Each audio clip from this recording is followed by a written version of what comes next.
The average desktop computer costs $700 and only has $300 worth of equipment in it.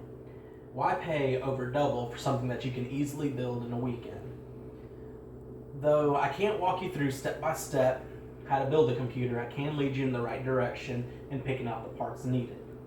In the next few minutes, I'm going to go over a few different size computer cases and what will fit your needs.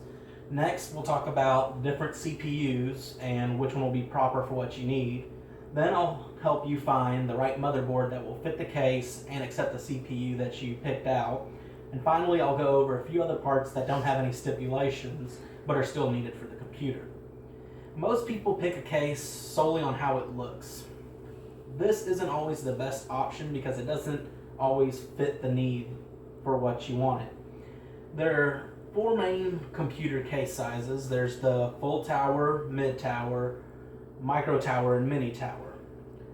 The full tower case is the largest of the cases. It has a lot of expansion ports for additional audio and video equipment, and it has a lot of extra room in it to make it easier to work in and to provide a lot of airflow to keep the components cool, which will make them last longer.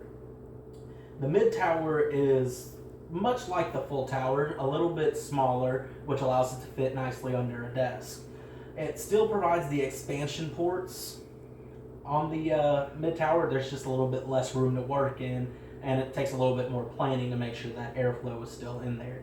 Both of these cases take the full-size motherboard, and that'll be mostly what people use for the first computer build.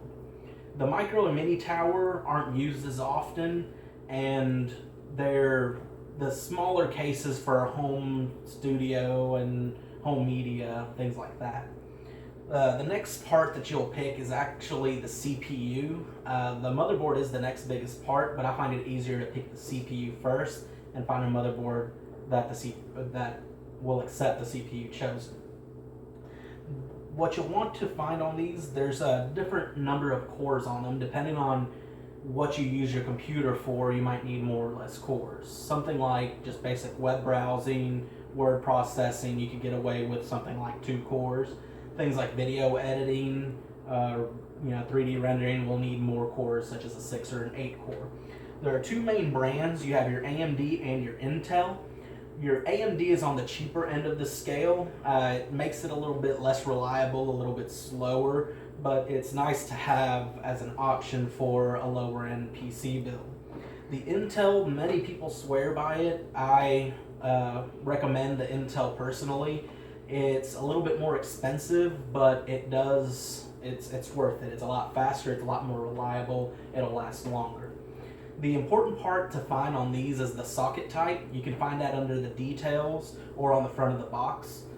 The next part is the motherboard. Now, you'll want to find a motherboard that will fit the case and accept the CPU. Most websites, such as Newegg or Amazon, have drop-down menus that you can pick which size motherboard and which socket you want. Since we're going to be building a full tower, mid tower, what you'll want is most likely a full-size motherboard. Depending on the CPU you pick, you might pick something like a FX socket or an LG 1150. Once you find that, it'll come up with a list of motherboards. Now, I recommend getting a good name brand board, something in the mid-range, because the cheaper boards aren't as reliable and everything plugs into the motherboard, so that's the last thing you want to go out, because that'll mean you have to disassemble the entire computer and rebuild it with a new motherboard. The next few parts don't have any stipulations on the previous parts, but they are still needed for the computer. The reason there's no stipulations is because most of the plugs haven't changed in a long time. Such as the SATA ports on the hard drive, which PC Magazine says have been around since 2001 and are in every computer. For the hard drive, I recommend getting at least a 1 terabyte, so you have plenty of room for your programs, your music, movies, and it's easier to go ahead and put the hard drive in, so you want to make sure you have enough room when you build the computer. Otherwise, you'll have to open up your computer, run more cables to add more memory. The next step is the RAM. Now, the RAM is dependent on how much programs you have open at one time. If you're someone that likes to listen to YouTube while you work on a PowerPoint, have a Word document open, you might need a little bit more RAM to make sure your computer doesn't slow down. PC Authority says that there's a sharp decline in price to performance after 4 gigs, so that's a good baseline to start at. Finally, we have the video card.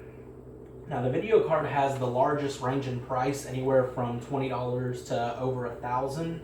And eBay actually has an article that says that the first step in picking out the right video card is finding what you're going to use it for.